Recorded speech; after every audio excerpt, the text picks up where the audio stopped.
નમસ્કાર. આપ જોઈ રહ્યા છો મંતવ્ય ન્યૂઝ. ગુજરાતની સેમીફાઇનલ સાથે હું રોનક મોટવાડિયા.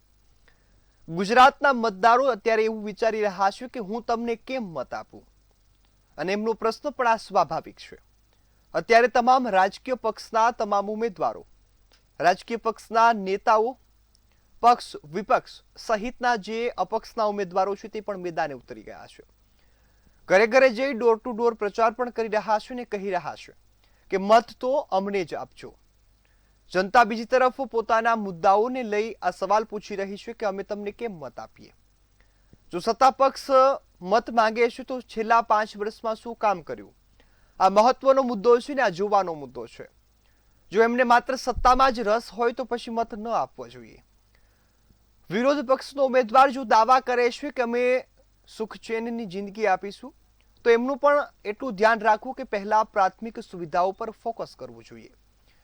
બીજી તરફ મતદારોના અનેક પ્રશ્નો છે અને મતદારોએ આ પ્રશ્નો પર સ્પષ્ટ જવાબ માંગવો પણ જોઈએ અને મતદાનની પ્રક્રિયા પહેલા મનમાં એ વિચાર કરવો જોઈએ કે કોણ સારું કામ કરશે. ભલે લોકલ બોડી ઇલેક્શન હોય, પરંતુ લોકશાહીની શરૂઆત અહીંથી જ થાય છે. લોકશાહીના મુદ્દાઓ અહીંથી જ ઉઠે છે. હાલ તો કોઈ પણ પક્ષને અત્યારે જનતા એક જ સવાલ કરી રહી છે કે અમે તમને કેમ મત આપીએ, ને આ મુદ્દો પણ ખૂબ વ્યાજબી છે. જનતાના મુદ્દા છે બેરોજગારી, મોંઘવારી, પાણી, રસ્તા, ડ્રેનેજ, ટ્રાફિક અને પ્રદૂષણ, સિંચાઈ, કૃષિ ખર્ચ, પાકની કિંમત, સરકારી સ્કૂલની ગુણવત્તા અને આરોગ્યની સુવિધા. આ તમામ મુદ્દાઓને આપણે પ્રાથમિક મુદ્દાઓ ગણી શકીએ, પ્રાથમિક સુવિધાઓ ગણી શકીએ. કે પક્ષ વિપક્ષ કોઈ પણ આવે, પરંતુ આ મુદ્દાઓ તો સૌ કોઈએ માંગવા જ જોઈએ. આ મુદ્દા પર ચર્ચા કરવી છે અને મારી સાથે ગેસ્ટ પેનલમાં જોડાયા છે ભાજપના નેતા ડોક્ટર હેમંતભાઈ ભટ્ટ અને સાથે કોંગ્રેસના નેતા અભિષેકભાઈ શુક્લ. આપ બંને મહાનુભાવોનું મંતવ્ય ન્યૂઝ પર સ્વાગત છે. હેમંતભાઈ, અત્યારે પ્રચાર જોરશોરથી ચાલી રહ્યો છે, દિગ્ગજ નેતાઓ પણ ભાજપના મેદાને ઉતરી ગયા છે. જનતાનો એક પ્રશ્ન છે, અમે તમને વોટ કેમ આપીએ, અને આ પ્રશ્નને કઈ રીતે જોઈ રહ્યા છો ને શું શું આપવાના છો કે જેથી જનતા તમારો વિશ્વાસ કરે? રોનકભાઈ, ભારતીય જનતા પાર્ટીનું સ્થાનિક સ્વરાજ્યની સંસ્થાઓમાં શાસન હવે લગભગ એને 3 દાયકા થવા આવ્યા. વચ્ચેના થોડા અપવાદોને બાદ કરો, ક્યાંક ક્યાંક કોઈક નગરપાલિકા, મહાનગરપાલિકા અથવા પંચાયતમાં અથવા તાલુકા પંચાયત, જિલ્લા પંચાયતમાં, પરંતુ મોટે ભાગે ભારતીય જનતા પાર્ટીનું શાસન સદભાગ્યે ગુજરાતમાં રહ્યું છે. અને એના લીધે થઈને વિકાસના અનેકાનેક કાર્યોની એક કીર્તિસ્તંભ, કીર્તિમાળા, વિજય ગાથા રચાઈ છે એમ કહું તો ખોટું નથી. દાખલા તરીકે હું તમને ઉદાહરણ આપું કે અમદાવાદની જ વાત કરો તો અમદાવાદના પૂર્વ વિસ્તારનો આજથી 2 દાયકા પહેલાની પરિસ્થિતિ અને હવે આજના અમદાવાદમાં અમદાવાદના પૂર્વ વિસ્તારને લગભગ તમે અમદાવાદના પશ્ચિમ વિસ્તારના ઇન્ફ્રાસ્ટ્રક્ચરની સાથે સાંકળી શકો એ રીતે અમદાવાદ પૂર્વ વિસ્તારનો વિકાસ થયો. એ ખારીકટ કેનાલને આરસીસી રોડથી કવર કરવાની વાત હોય, લગભગ 12.5 કિલોમીટરનો રોડ ખારીકટ કેનાલનો નરોડાથી તે વિંજોલ વેળા સુધીનો, અને હજી સેકન્ડ ફેઝમાં ખારીકટ કેનાલનો વિંજોલથી તે છેક વટવા સુધી અને છેક ખારી નદી સુધીનો જે આખો ફેઝ 2 નો 22 કિલોમીટરનો જે આખો આરસીસી રોડ બનશે, અને ખારીકટ કેનાલ સંપૂર્ણપણે જેમ ઈસનપુરમાં આપણે કાંસને કવર કરીને એની ઉપર બાળ ક્રીડાંગણો બનાવ્યા, ગાર્ડન્સ બનાવ્યા, બેડમિન્ટન કોર્ટ બનાવ્યા, એ પ્રમાણે આખી એક તો ટ્રાન્સપોર્ટેશનની સુવિધા વધી આ ખારીકટ કેનાલ ઉપર રોડ બનવાને લીધે. બીજું, ગંદકી, અસ્વચ્છતા એ બધું દૂર થયું. આ જ પૂર્વ વિસ્તારમાં ઈસ્ટર્ન ટ્રંક લાઈન આપણે નાખી, જે ડ્રેનેજની સમસ્યા વારંવાર થતી હતી, પાણી ભરાવાની સમસ્યા ચોમાસાના દરમિયાન થતી હતી. મને યાદ છે કે અમદાવાદ પૂર્વ વિસ્તારમાં ચોમાસા પછી કાયમ માટે કોલેરા છે, હેપેટાઇટિસ છે, કમળાના રોગો છે, એના એપિડેમિક ફાટી નીકળતા. અમે કદાચ ઇન્જેક્શન આપતા અમારા પોતાના એમબીબીએસ ના લાઈફમાં એ વખતે આ અમદાવાદ પૂર્વ વિસ્તારમાં આ જે રોગો ફાટી નીકળતા ને અમારે સેવા માટે જવું પડતું, એમાં જ અમે શીખ્યા. આજે આ બધી જ જે બાબતો છે એ સ્વપ્ન સમાન બની છે કે હવે અમદાવાદના પૂર્વ વિસ્તારને તમે ક્યારેય એવી રીતે ના જોઈ શકો કે જે આજથી 2 દાયકા પહેલાનો હતો. એટલે મેં કહ્યું એમ ખારીકટ કેનાલ હોય, સાથે સાથે આ ઈસ્ટર્ન ટ્રંક લાઇન દ્વારા ડ્રેનેજની સમસ્યાના ઉકેલ લાવવાની વાત હોય, વસ્ત્રાલનું સ્પોર્ટ્સ કોમ્પ્લેક્સ જે બન્યું, જે રીતે અમદાવાદના પશ્ચિમ વિસ્તારમાં સ્ટેડિયમ સરદાર નારાયણપુરામાં આપણે જે વીર સાવરકર સ્પોર્ટ્સ કોમ્પ્લેક્સ બનાવ્યું, એવું આપણે વસ્ત્રાલમાં સ્પોર્ટ્સ કોમ્પ્લેક્સ બનાવ્યું. એમાંય ગ્રીન આપણો જોગિંગ ટ્રેક છે, એમાંય ગ્રીન ફૂટબોલ ગ્રાઉન્ડ છે, એમાંય હેમંતભાઈ ઇન્ડોર સ્પોર્ટ્સ કોમ્પ્લેક્સ છે.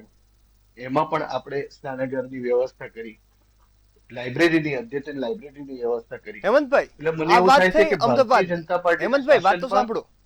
આ વાત થઈ અમદાવાદની. ગામડાઓની શું સ્થિતિ છે? ગામડાઓના લોકો પણ તમને મત આપવાના છે, શું વિચારીને આપે? એટલે એની જ વાત કરું. ભારતીય જનતા પાર્ટીનું વિઝન હું તમને કહું. આ ભારતીય જનતા પાર્ટીના શાસનમાં આમ તો આપણે ત્યાં 8 જ મહાનગરપાલિકા હતી. એ 8 મહાનગરપાલિકામાં બીજી આપણે 9 મહાનગરપાલિકા ઉમેરીને આજે ગુજરાતમાં 17 મહાનગરપાલિકાઓ કરી. જેમ કે આણંદ છે, નડિયાદ છે, નવસારી છે, વાપી છે. આ બધી નગરપાલિકાઓને મહાનગરપાલિકાઓમાં ફેરવવા પાછળ ભારતીય જનતા પાર્ટીનું વિઝન છે કે આ જે નાના નાના ટાઉન્સ પણ છે, ત્યાં પણ બજેટ અમદાવાદ જે મ્યુનિસિપલ કોર્પોરેશન ને મહાનગરપાલિકાઓને મળે એ પ્રમાણેનું બજેટ ફળવાય, ત્યાં પણ આંતરમાળખાકીય સુવિધાના વિકાસના કાર્યો થાય. ગ્રામ્ય જીવનની વાત કરો તો અંતરિયાળ રસ્તાઓ, માન્ય શ્રી અટલ બિહારી વાજપેયીજી હતા ત્યારે જ પ્રધાનમંત્રી ગ્રામ સડક યોજના આપણે લાગ્યા. આજે તો ગુજરાતનું એક પણ ગામ એવું નથી કે જે પાકા રોડ રસ્તા સાથે કનેક્ટેડ ના હોય. ફૂડ પ્રોસેસિંગ યુનિટ્સ આપણે બનાસકાંઠા જેવા વિસ્તારમાં વાત કરીએ, કોલ્ડ સ્ટોરેજની વાત કરીએ, જ્યાં પહેલા 2014માં 25 લાખ ટન યુનિટ ફૂડ પ્રોસેસિંગના હતા, અત્યારે એ સંખ્યા 242 લાખ ટનની થઈ. ખેત પેદાશની આપણા ખેડૂત ભાઈઓ માટેની વાત કરીએ તો હમણાં જે વરસાદી હોનારત અને જે પ્રમાણે આખી એ માવઠાના લીધે બધા ખેડૂત મિત્રોને સહન કરવું પડ્યું, એ વખતે 10,000 કરોડની સહાય ભારતીય જનતા પાર્ટીના શાસનમાં ત્વરિત ગતિએ એનું સર્વેક્ષણ અને ડાયરેક્ટ ડીબીટી દ્વારા ખેડૂત મિત્રોને ચૂકવણી. એ જ રીતે મગફળી હોય, કપાસ હોય, કઠોળ હોય, આ બધી જ ખેત પેદાશોની ખરીદી માટે 15,000 કરોડ રૂપિયા ફાળવવાના હોય. ગુજરાત માત્ર એવું રાજ્ય છે રોનકભાઈ કે જ્યાં વીજળીના ભાવમાં વીજ ડ્યુટી એ 58 પૈસે પ્રતિ યુનિટ છેલ્લા 2 દાયકાથી આપણા ખેડૂત મિત્રો માટે છે. સરકાર, ગુજરાત સરકાર 9,000 કરોડ રૂપિયાની સબસિડી આ ખેડૂતોની વીજ ડ્યુટી ભરવા માટે સરકારશ્રી તરફથી આપે છે. અને એમાં સરકાર કોઈ ઉપકાર નથી કરતી, કારણ કે ખેડૂતો એ આપણા જનતાના સેવકો તો ના કહેતા, જનાર્દન કહીએ, ભગવાન કહીએ, ઈશ્વર કહીએ, કે જેમના લીધે થઈને આખી એ દુનિયાનું આખું એ અર્થકારણ ચાલે છે. એમને મદદ કરવી એ પવિત્ર ધર્મ એ ભારતીય જનતા પાર્ટી હંમેશા માનતી રહી છે.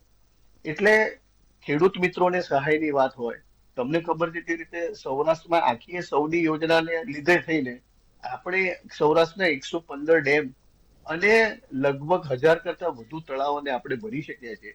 સૌરાષ્ટ્રની પાણીની સમસ્યા લગભગ આપણે દૂર કરી છે. એ જ રીતે ઉત્તર ગુજરાતમાં જે સુજલામ સુફલામ યોજના આપણે જે લાવ્યા, એના લીધે થઈને ઉત્તર ગુજરાતના 10 જે જિલ્લાઓ છે તેમાં આખી એક ખેત પેદાશોથી માંડીને ખેડૂતોને માટેની એક સમસ્યાઓનો પ્રેક્ટિકલી આપણે નિકાલ કરી દીધો. આવા જી હેમંતભાઈ, આવો વિઝનરી ફરીથી આપની આપણા પાસે. જે કોઈ ડિસિઝનો ભારતીય જનતા પાર્ટીના શાસનમાં લેવાયા, એની સાથે સાથે હું વર્ણવવા બેસું, યાત્રાધામોનો વિકાસ હોય, પવિત્ર યાત્રાધામોનો, આપણું અંબાજી હોય, આપણું જી સોમનાથ હોય, આપણું દ્વારકા હોય, તમે જે પ્રમાણે ત્યાં પાવાગઢનું તમે જોયું, જે પ્રમાણે ઇન્ફ્રાસ્ટ્રક્ચરલ ડેવલપમેન્ટ થયું છે, યાત્રાધામોનો વિકાસ થયો છે, એના લીધે એક હજારો રોજગારીની તકો ઊભી થઈ છે. સ્ટેચ્યુ ઓફ યુનિટીનું નરેન્દ્રભાઈનું વિઝન, એના લીધે થઈને આપણા આદિવાસી પંથકમાં જે પ્રમાણે ખાસ કરીને કેવડિયા કોલોનીની આસપાસના વિસ્તારમાં રોજગારીની જે અનેક તકો સર્જાઈ છે, જે આખું એક ટુરિઝમ ડેવલપમેન્ટ માટેનું એક આખું હબ બન્યું છે. અને આજે તો ગુજરાતના સૌ કોઈ પ્રવાસીઓ સ્ટેચ્યુ ઓફ યુનિટી તો જાય છે. અમદાવાદની વાત કરું તો કાંકરિયા લેક ફ્રન્ટ ડેવલપમેન્ટ કે સાબરમતી રિવરફ્રન્ટ ડેવલપમેન્ટ હોય, આવું આવા તો હેમંતભાઈ અનેક ફરીથી આપની પાસે. સુરતમાં તાપી પાસેના જી રિવરફ્રન્ટના ડેવલપમેન્ટની વાત હોય. એટલે મને એવું લાગે છે કે કામ ગણાવવા બેસીએ ને તો ભારતીય જનતા પાર્ટીના શાસનમાં અગત્યનું કામ હું તમને આ કચ્છ જેવા અંતરિયાળ વિસ્તારોમાં ખાવડાથી ટૂંકમાં 80 હેમંતભાઈ કિલોમીટર દૂર આવું કે ફરીથી. જ્યાં 80 કિલોમીટર રસ્તામાં એક પણ ગામ નથી આવતું, ત્યાંથી દૂર આપણે 30,000 મેગાવોટનો હાઇબ્રિડ આપણો ઇલેક્ટ્રિક પાર્ક ડેવલપ કરી રહ્યા છે, કે જેમાં સોલર પેનલ સાથેની આખી એક મોટી યોજના આકાર લઈ રહી છે. જી બિલકુલ એની સાથે હેમંતભાઈ. સાથે પવન અભિષેકભાઈ, ઉર્જાની આખી યોજના આકાર લઈ છે, અને બધી 4.5 મેગાવોટ જી બિલકુલ 4.5 હેમંતભાઈ, આવું ફરીથી આપણી મેગાવોટ પાસે સમય મળશે આપને. ઇલેક્ટ્રિસિટીનું ઉત્પાદન શરૂ પણ થઈ ગયું.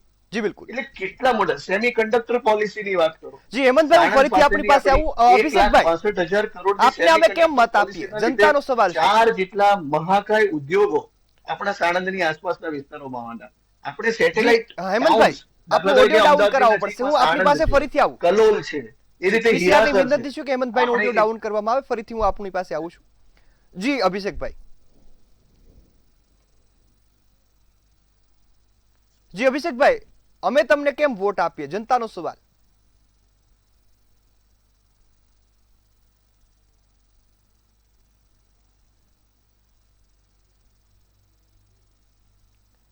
અભિષેકભાઈ, આપનો ઓડિયો નથી આવી રહ્યો. સવાલ છે કે તમને કેમ અમે મત આપીએ? જી રોનકભાઈ, જી. વિકાસના નામે ભારતીય જનતા પાર્ટીએ જે વિકાસનો વિનાશ વેળ્યો છે, પ્રજાના જે સ્થાનિક પ્રશ્નો છે, પ્રજાના જે કામો છે તે થવા જોઈએ તે થયા નથી. નગર જે નળ ગટર ને રસ્તાના જે કામો થવા જોઈએ તે થયા નથી. ગ્રાન્ટોની માત્ર ને માત્ર કાગળ ઉપર વાતો અને ગ્રાન્ટોનો વેડફાટ માત્ર ને માત્ર પેચવર્ક કરી અને કટકી કૌભાંડ અને કમિશનની જે ભારતીય જનતા પાર્ટીની કમલમની જે રીતિ ચાલી રહી છે, તેના વિરોધમાં ભારતીય જનતા પાર્ટીને જાકારો આપવા માટે અને કોંગ્રેસ પક્ષને લાવી અને વિકાસના કામો જે ભારતીય જનતા પાર્ટી કહી રહી છે કે જે અમે કર્યા છે અને કંઈ જ કર્યા નથી, તે કામો જે કોંગ્રેસ પક્ષ દ્વારા કરવામાં આવશે તે પ્રજાના પ્રશ્નોને હલ કરવા માટે અને જે પ્રજાની જે બેઝિક નીડ્સ છે કે જે પ્રજાના ખરેખર પ્રશ્નો છે તે પ્રજાના પ્રશ્નો, જેમ કે રોજગારી આપવી, એ લોકોના માટે સ્થાનિક સ્વરાજમાં જે ચૂંટણીના મુદ્દાઓની બાબત પર વાત કરીએ તો નગરોમાં, મહાનગરોમાં, તાલુકાઓમાં, પંચાયતોમાં જ્યાં જ્યાં બેઝિક જે હોસ્પિટલોની જરૂરિયાત છે તેની અમે વ્યવસ્થા કરીશું. જે ગ્રાન્ટીનેડ શાળાઓ જે બંધ થઈ ગઈ છે અત્યારે, જે કોંગ્રેસના સમયમાં બનેલી હતી, કોર્પોરેશનની સ્કૂલો હતી અથવા તો જે પ્રાથમિક શૈક્ષણિક સંસ્થાનો હતી જેને અત્યારે ભારતીય જનતા પાર્ટી દ્વારા તાળા મારવાનું અને સેલ્ફ ફાઇનાન્સ સ્કૂલોને પ્રોત્સાહિત કરવાનું જે કામ ભારતીય જનતા પાર્ટી કરી રહી છે તેની વિરુદ્ધમાં પ્રજા કોંગ્રેસ પાર્ટીને મત આપે તેવી એક અમારે વિનંતી અને માંગણી સાથે કોંગ્રેસ પક્ષ પ્રજા પાસે જઈ રહી છે. બીજી બાબત કે રોનકભાઈ, મારા જે મિત્ર, જે વડીલ મિત્ર જે કહી રહ્યા છે કે ધાર્મિક સંસ્થાઓનો જે વિકાસ કર્યો છે તે માત્ર ને માત્ર ધાર્મિક સંસ્થાઓના વિકાસના નામે આજુબાજુના જે વિસ્તારના જે ઝૂંપડાઓ તોડીને વિકાસનું બતાવવું અને તે લોકોના ઘરોને ઉજાડવા, એ બાબતમાં બંનેમાં ઘણો બધો ફેરફાર છે અને અંતર છે. જે લોકોના ઘરો ઉજાડવામાં આવે છે તે લોકોના ઘરોને ઉજાડ્યા પછી ત્યાં એ લોકોને, સ્થાનિક લોકોને વ્યવસ્થા કઈ આપવામાં આવતી નથી. એ લોકોના ઘરો રાતોરાત બુલડોઝર ફેરવી, બુલડોઝરનું જે અત્યારે રાજ ચાલી રહ્યું છે એમાં ઘર વિહોણા કરવાનું જે ભારતીય જનતા પાર્ટી કામ કરી રહી છે તેની વિરુદ્ધમાં પણ આ વખતે પ્રજા જાકારો ભારતીય જનતા પાર્ટીને ચોક્કસ આપશે તેવું એક સ્પષ્ટપણે દેખાઈ રહ્યું છે. બીજી બાબત કે મારા જે મિત્રો કહી રહ્યા છે કે પૂર્વ વિસ્તારનો ખૂબ સારો વિકાસ થયો છે. 2 દાયકા પહેલાનું પૂર્વનું વિસ્તાર અને અત્યારનું વિસ્તારની જે વાત કરી રહ્યા છે, મારા મિત્ર પણ પૂર્વ વિસ્તારના ખાડિયા વિસ્તારમાંથી જ આવે છે અને હું પણ ખાડિયા વિસ્તારમાંથી જ આવું છું. ખાડિયા વિસ્તારનું જે માઇગ્રેશન થયું ને ખાડિયાનું જે ખાલી થયું છે તેની પાછળ પણ ક્યાંક ને ક્યાંક ભારતીય જનતા પાર્ટીના ધારાસભ્યશ્રીઓ અને કોર્પોરેટરશ્રીઓનો પણ ક્યાંક ને ક્યાંક સિંહફાળો હોય તેવું સ્પષ્ટપણે દેખાયું છે. માત્ર ને માત્ર કાગળ ઉપર હેરિટેજને, અમદાવાદને બિરુદ આપવું અને વાસ્તવિકમાં જે પરિસ્થિતિ અત્યારે ખાડિયાની છે અને હેરિટેજના, અમદાવાદ હેરિટેજને જે દરજ્જો આપવામાં આવે છે એની પાછળની વાસ્તવિકતા કંઈક અલગ જ છે.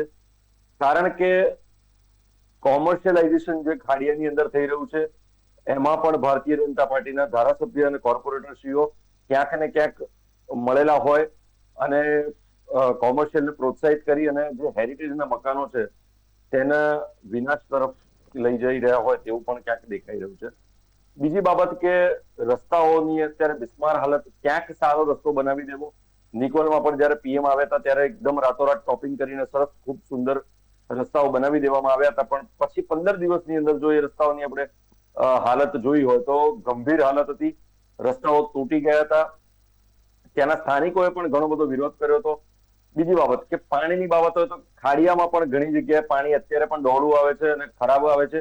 તે મારા મિત્ર પણ જાણકાર છે અને વાકેફ છે. બીજા બધા પૂર્વના વિસ્તારોમાં પણ પાણીની પરિસ્થિતિ અત્યારે ખૂબ જ ગંભીર છે. સાથે સાથે ગટરના પાણી પણ ખૂબ જગ્યાઓ પર ઉભરાય છે.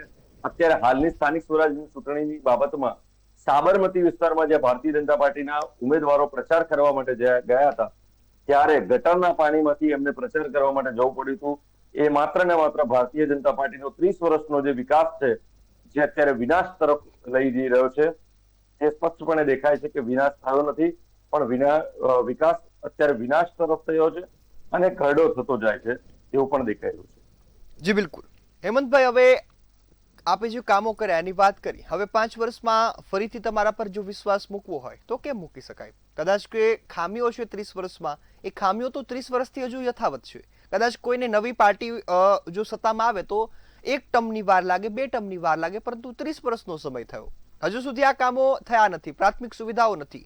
અમદાવાદના 53% ઘરોમાં શુદ્ધ પાણી મળે છે, ગાંધીનગરના માત્ર 39% ઘરોમાં શુદ્ધ પાણી મળે છે, અને ગુજરાત દેશમાં 30મા ક્રમે છે શુદ્ધ પાણી આપવામાં. રોનકભાઈ, મારા કોંગ્રેસના સાથી મિત્ર જયારે વાત કરી રહ્યા હતા ને કે ઘરો તોડીને, ઝૂંપડા તોડીને યાત્રાધામોનો વિકાસ થયો છે. ખાલી અમદાવાદનો દાખલો આપું તો અમદાવાદમાં 10,091 જેટલા આપણા જર્જરિત ઘરો, ઝૂંપડાના ઘરો, જ્યાં લોકો કાચા મકાનોમાં રહેતા હતા. તમને દાખલો આપું તો રામાપીરના ટેકરામાં, જુનાવાડમાં, આપણે સેક્ટર 3 હોય, જુનાવાડનું સેક્ટર 5 હોય, પારસીના ભઠ્ઠા, ઇન્ડિયા કોલોની વાળો જે વિસ્તાર છે, ત્યાં જે પ્રમાણેના કાચા મકાનોની આખી વસ્તી હતી. આપણા સ્ટેડિયમ પાસે નટના છાપરા છે, ત્યાં જે પ્રમાણેની વસ્તી અને જે દયનીય અવસ્થામાં રહેવાસીઓ ત્યાં રહેતા હતા, ત્યાં આપણે સારામાં સારા આવાસોનું નિર્માણ કરીને ત્યાંના રહેવાસીઓને મારું ઝૂંપડું ત્યાં ઘર, જે ભારતીય જનતા પાર્ટીએ જે વચન આપ્યું હતું, જે સંકલ્પ કર્યો હતો, એ સંકલ્પ પૂર્ણ કરીને 10,000થી વધુ જેટલા આવાસોનું નિર્માણ કર્યું છે. આ છેલ્લા 5 વર્ષમાં આપણે 33,000 જેટલા આવાસો, એ પ્રધાનમંત્રી આવાસ યોજના હોય, મુખ્યમંત્રી LIG ની સ્કીમની યોજના હોય, રીડેવલપમેન્ટ વાળી વાત હોય, ખાડિયા જે વિસ્તારની વાત કરે છે અભિષેકભાઈ, ત્યાં અમે જ્યોતિન્દ્રનગરના જે પ્રમાણેના ઘરો ત્યાં આપણા રહેવાસી ભાઈઓ માટે જે બન્યા છે, એક વખત જઈને જોઈ આવવા જેવા છે. જે પ્રમાણેની સુવિધાઓ આપણે તેમને આપી છે. હેમંતભાઈ, ખાડિયા વિસ્તારને ખાલી કરવાની વાત હેમંતભાઈ કરે ત્યારે મને એક બાબત હંમેશા એવું થાય, ખાડિયા ક્યારે ખાલી થયું? 70ના દાયકામાં ખાલી થયું, 80ના દાયકામાં ખાલી થયું. જે દિવસો દરમિયાન ખાડિયામાં અવારનવાર થતા પોલીસ દમન, તોફાનોની અશાંતિ, કોંગ્રેસના શાસનમાં પ્રજાના પ્રશ્નો, એ મોંઘવારીના પ્રશ્નો હોય, અન્ય પ્રશ્નો હોય, એના લીધે થઈને કંટાળેલી પ્રજા આખરે ખાડિયામાંથી સ્થળાંતર કરી ગઈ. એમાં કોંગ્રેસના કુશાસનનો ખૂબ મોટો ફાળો છે. જી બિલકુલ. હેમંતભાઈ, હવે આગામી 5 વર્ષમાં શું કરવાના છો? મેં જે સવાલ પૂછ્યો એનો જવાબ આપેલી શહીદીની ખામીઓ એ વાતની સાક્ષી પૂરે છે. જી બિલકુલ, જનતાને ખબર છે. એટલે સ્થળાંતર થવું, હેમંતભાઈ વાત સાંભળો, કેટલી જવાબદાર હતી. હેમંતભાઈ વાત સાંભળો, હા, કે જનતાએ કોંગ્રેસને એટલે જાકર આપ્યો, હાલો ભલે એમની ભૂલ હશે, એ શાસનમાંથી ચાલ્યા ગયા છે. હવે 5 વર્ષમાં મેં સવાલ પૂછ્યો, કેમ તમને મત આપ્યા? 5 વર્ષમાં શું છે? વિકાસ કામો અઢળક કર્યા. હું એ જ કહું છું. હું તમને રોનકભાઈ એક આંકડો આપું. અમદાવાદમાં ટોટલ 50,000ની આસપાસ સોસાયટીઓ છે. ફ્લેટ્સ તમે ગણો તો લગભગ 13 લાખની આસપાસ. રહેણાંક યુનિટો ગણો ને તો 20 લાખ કરતા વધુ છે. હવે આટલા મોટા લગભગ 74 લાખની વસ્તી ધરાવતા શહેરમાં ભારતીય જનતા પાર્ટીએ કરેલા કામોમાં અભિષેકભાઈ એમ કે કોઈ એક સોસાયટીમાં, હા, આદર્શ પરિસ્થિતિ એવી છે કે એક પણ સોસાયટી, એક પણ ઘરનો એક પણ પ્રોબ્લેમ ના હોવો જોઈએ, એ આદર્શ પરિસ્થિતિ છે. પરંતુ ક્યાંક એક સોસાયટીમાં એક કામ કોઈ ટેકનિકલ કારણોસર બાકી રહ્યું છે, થયું નથી. હેમંતભાઈ, હું આંકડો આપું એ ખોટો નથી. 53% ઘરોમાં જે શુદ્ધ પાણી મળે છે અમદાવાદ. 20 લાખ યુનિટ્સના પર્સન્ટેજીસ પ્રમાણે ગણો તો ભારતીય જનતા પાર્ટીના શાસનમાં મોર ધેન 99% જ્યારે પ્રજાના પ્રશ્નોના નિકાલ માટેના કામો થયા હોય, ત્યારે આપણે એકાદ અહીંનો દાખલો, એકાદ અહીંનું ઉદાહરણ આપી અને આપણે એવું સાબિત કરવા માંગીએ કે ભારતીય જનતા પાર્ટીએ છેલ્લા 5 વર્ષમાં કે 25 વર્ષમાં વિકાસના કોઈ જ કામો કર્યા જી બિલકુલ નથી, હેમંતભાઈ, આવું તો આપની પાસે. આપણે પોતાની જાતને પૂછવું પડે, આપણા દિલને પૂછવું પડે જી કે બિલકુલ. અમદાવાદનો 5 વર્ષમાં ઇન્ફ્રાસ્ટ્રક્ચરની દ્રષ્ટિએ, એના પોતાના આખા જી જી ઓવરઓલ ડેવલપમેન્ટની દ્રષ્ટિએ વિકાસ થયો છે, એના શું આપણે સાક્ષી નથી?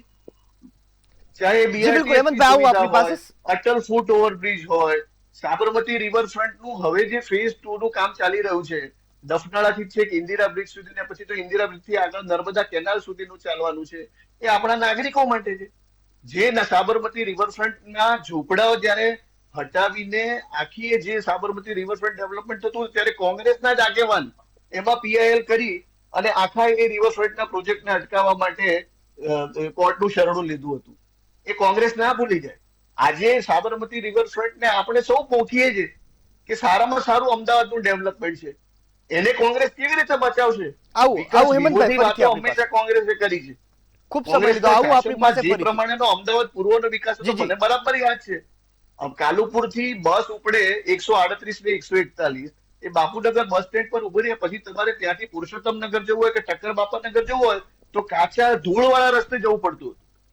વરસાદ પડે એટલે પછી કાયમ માટે ત્યાં રોગચાળો ફાટી નીકળે. જી બિલકુલ અને પછી હેમંતભાઈ, એપિડેમિકમાં વેક્સિનેશન મને મળી ગયો મારા પ્રશ્નનો જવાબ. હું આવું આપની એવા પાસે દ્રશ્યો ફરીથી. મને બરાબર યાદ છે અમદાવાદ પૂર્વ. જી બિલકુલ. અભિષેકભાઈ, હવે 5 આપણે એવું વર્ષમાં શું કહીએ કરવાના કોંગ્રેસ છો હવે? કે અમે જો તમને અમદાવાદનો વિકાસ સત્તાનો કર્યો મોકો તો મળે તમે તો. અમદાવાદનો અભિષેકભાઈ, વિકાસ કર્યો આપની તો વાત એ રજૂ કરો. અમદાવાદ નરકાગાર હતું પૂર્વ વિસ્તારમાં. જી બિલકુલ હેમંતભાઈ, આજે આવું આપની પાસે. અમદાવાદનો હેમંતભાઈ, વસ્ત્રાલનો ફરીથી વિસ્તાર આપની હોય, પાસે આવીશ. નિકોલનો વિસ્તાર હોય, એનું ડેવલપમેન્ટ મારે આપનો ઓડિયો ડાઉન કરાવવો તો એવું પડશે. કહીશ કે અમુક વિસ્તારો તો એવા છે કે કદાચ પશ્ચિમના વિસ્તારોમાં જે ડેવલપમેન્ટ નહીં હોય જી બિલકુલ. PCR ને વિનંતી છે કે હેમંતભાઈનો ઓડિયો ડાઉન કરવામાં આવે. જી બિલકુલ. અભિષેકભાઈ, 5 વર્ષમાં શું આપવાના છો? સત્તામાં એક વખત કાઢી નાખ્યા, હવે ફરીથી આવે તો શું આપશો? જી અભિષેકભાઈ.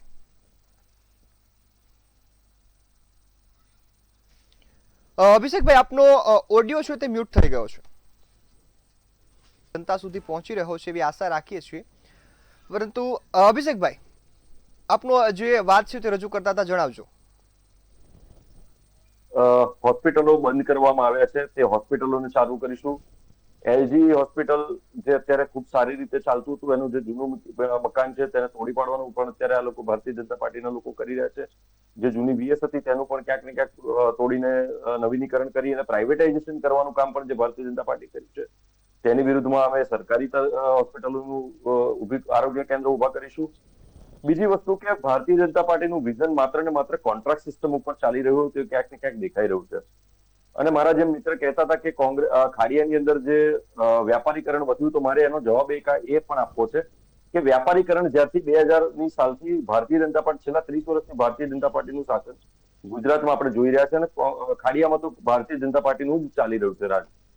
ત્યારથી અત્યાર સુધીમાં જે વ્યાપારીકરણ થયું છે અને જે રહેણાંક વિસ્તારોમાં જે ખૂબ કોમર્શિયલાઇઝેશન થવાના કારણે સ્થાનિક લોકોને રહેવામાં તકલીફ પડે છે. ઘોંઘાટ, પાર્કિંગની અસુવિધાઓ, પાણીનું બેફામ કનેક્શનો આપી દેવા કોમર્શિયલ ઇન્સ્ટિટ્યુશન્સને. બીજી વસ્તુ કે અત્યારે જે સ્થાનિક સ્વરાજની ચૂંટણી છે ત્યાં પણ આપણે જોઈએ તો યુવાનોને રોજગાર પણ નથી અને યુવાનો સાથે ક્યાંક ને ક્યાંક અન્યાય પણ થઈ રહ્યો છે. પેપર લીક થવું, રોજગાર ન મળવો, આ બધા જ પ્રશ્નો સ્પષ્ટપણે દેખાઈ રહ્યા છે કે ભારતીય જનતા પાર્ટીની વિરુદ્ધમાં છે. અને કોંગ્રેસ પક્ષ જ્યારે સત્તામાં આવશે ત્યારે પ્રજાના સામાન્ય અને સ્થાનિક પ્રશ્નોને વાચા આપશે તેવી હું એક અપીલ કરીશ. જી બિલકુલ. પ્રશ્નો અનેક છે ને હવે મતદારો તેનો નિર્ણય કરવાના છે, પરંતુ હાલ સમય મર્યાદા છે એટલે કાર્યક્રમને સમાપ્ત કરીએ છીએ. આપ બંને અમારી સાથે જોડાયા, એમને ખૂબ સરસ ચર્ચા કરી બદલ આપનો ખૂબ ખૂબ આભાર. 26 એપ્રિલ સત્તા સામે નહીં પરંતુ તમારા મુદ્દાઓ સામે તમારે લડવાનું છે. 26 એપ્રિલે મતદાન છે. જે ઉમેદવાર તમારો મુદ્દો ઉઠાવે, જે ઉમેદવાર તમને લાગે કે કદાચ કામ કરશે, એમને મત આપજો. ન કોઈ ચહેરાને જોઈ, ન કોઈ પાર્ટીને જોઈ, પરંતુ એમના કામને જોઈ મત આપજો એવી અપીલ હું પણ કરું છું અને મંતવ્ય ન્યૂઝ પણ કરી રહ્યું છે. હાલ આ મુદ્દામાં ફક્ત આટલું જ. ફરીથી મળીશું એક નવા મુદ્દા સાથે. ત્યાં સુધી મને રજા આપશો. નમસ્કાર.